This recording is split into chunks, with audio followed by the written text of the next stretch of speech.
무와 배추, 이런 십자가 작물은 예전부터 큰 병 없이 길러가는데 해가 갈수록 병도 많아지고 장애도 많아집니다. 우리나 식물이나 영양장애는 어찌면 똑같습니다. 우리가 식물에 양분을 공급할 때는 우리 몸을 생각하면 이외로 그 속에 답이 있어 저도 자주 빗대어 생각합니다.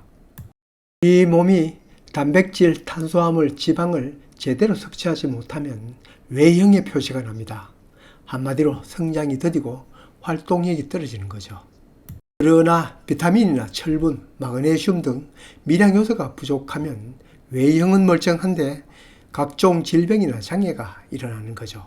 우리가 어릴 때 외우던 비타민C가 부족하면 괴혈병, A가 부족하면 야맹증, 철분이 부족하면 빈혈, 이렇게 공부한 것처럼 식물도 3요소, 다량요소가 부족하면 외형 성장에 당장 문제가 발생하는데 미량 요소가 부족하면 장애를 가져옵니다. 이 영상에서 얘기하려는 것은 여러 미량 요소 중 붕소가 부족할 때 무배취에 오는 현상과 그 해결책을 얘기 드리려고 합니다. 물론 이 얘기는 처음 듣지는 않을 것입니다. 알고 있어 그냥 지나가다가 수확철이 되어서 깨닫게 된 것은 저도 마찬가지입니다. 미리 말씀드릴 것은 붕소는 분명히 미량 요소입니다. 즉 아주 조금만 필요한 영양소라는 뜻입니다. 만일 결핍이 우리가 지나치게 많이 주면 과잉장애 또한 결핍 증상과 똑같습니다. 특히 손바닥 농장 채널은 원리와 이치를 공부하는 채널입니다. 그냥 붕소주라고 하면 되는 얘기를 장황히 얘기한다고 하는 분이 있지만 원리를 알면 전이력이 높아집니다.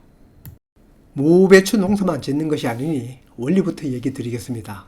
붕소 외에 다른 미용 요소도 많습니다만 유독 붕소 부족, 붕소 결핍하는 이유는 땅 속에서 자주 사라지는 원인도 있지만 다른 미량 요소보다 결핍 증세가 뚜렷하기 때문입니다.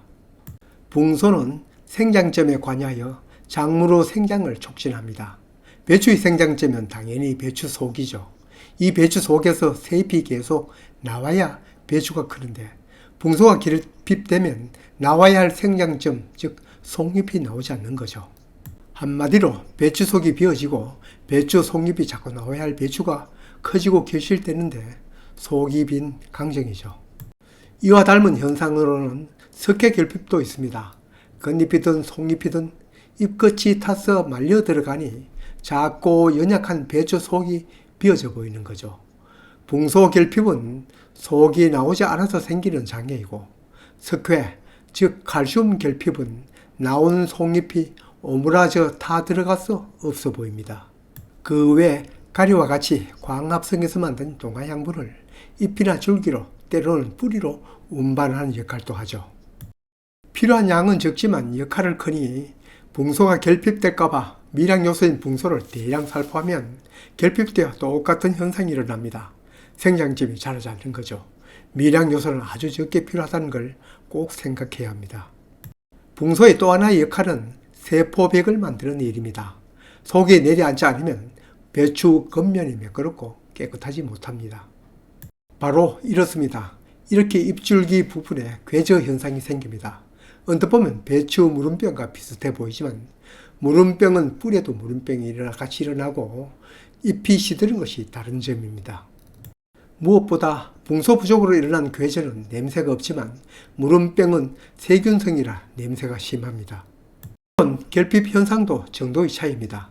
여기에는 그 정도가 심하고 증세가 약한 것은 배추를 수확해보면 잎줄기에 거무틱틱한 점이나 선이 있는 것도 있습니다.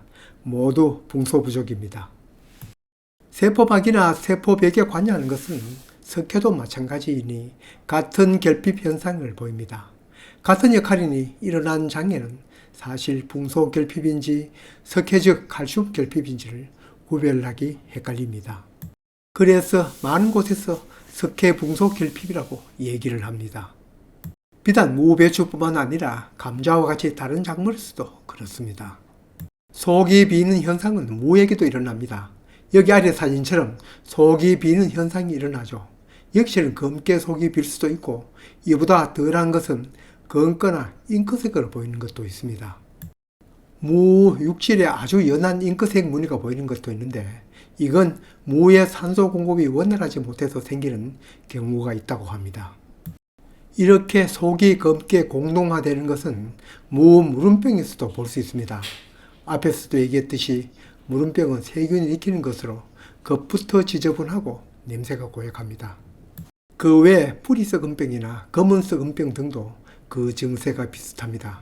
깊이 들어가면 점점 어려워지고 복잡합니다. 우리는 장애나 병을 공부하는 쪽은 아니니 그저 흠 없는 깨끗한 무를 원하니 방제도 철저히 하고 붕소와 칼슘 등 영양을 고르게 공급하는 것입니다. 특히 여기 나와 있는 장애 현상이 없도록 붕소와 칼슘을 함께 차질 없이 공급하는 것입니다. 칼슘은 워낙 까다로운 놈이어서 다른 영양소와는 잘 화합이 되지 않지만 다행히 붕소와는 화합이 잘 될 뿐만 아니라 서로 흡수를 도와줍니다. 병이나 장애 현상이 일어난 후에는 아무리 부족한 것을 보충해줘도 그 자리가 메꿔지지 않습니다. 그러니 사전에 조치를 취해야 합니다. 무배추밭 만들 때 밑비료를 주지 않았을 경우에는 물론이고 주었다고 하여도 작물이 흡수하지 못하는 경우가 많습니다. 땅의 pH가 맞지 않거나 필요 당시 토양이 말라서도 생깁니다. 그러니 무배추 심은 지 한 달 정도 되면 연면 시비를 하는 것이 어쩌면 가장 쉬운 해결 방법입니다.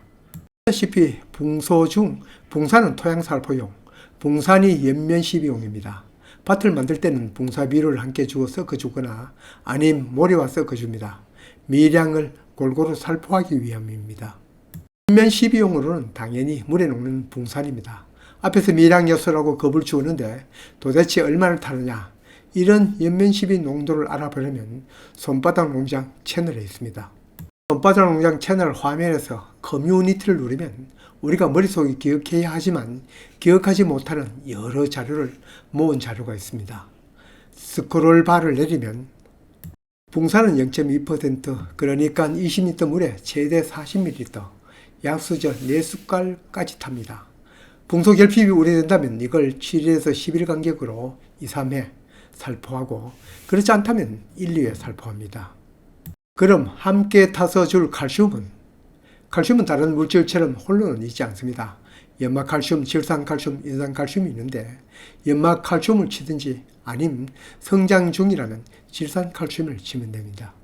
연막칼슘이 구하기도 쉽고 무난한데 우리가 쓰는 물 먹는 하마가 바로 연막칼슘입니다. 녹지 않은 상태나 녹은 상태나 상관없습니다. 그럼 농도는 여기 제시된 것이 없으면 보통 500배에서 1000배 사이를 주면 됩니다. 농도를 진하게 준다면 20리터 약통에 80mg, 잠깐 밀리미터는 들이 단위, 미리그램은 무게 단위이지만 편의상 서로 수치를 갖겠습니다. 비중을 1로 보는 거죠. 이딴 것 안 주어도 해마다 깨끗하고 튼튼한 무 배추 얻는다고 할지 모릅니다. 저도 농사를 지어보면 이거 모를 때도 그런 것 얻었습니다. 그렇지만 어떤 해는 붕소나 칼슘 부족 현상을 볼 수 있습니다. 틈나면 붕소와 이왕이면 칼슘도 함께 연면시비나 관주해 주는 것이 안심이 될 것입니다.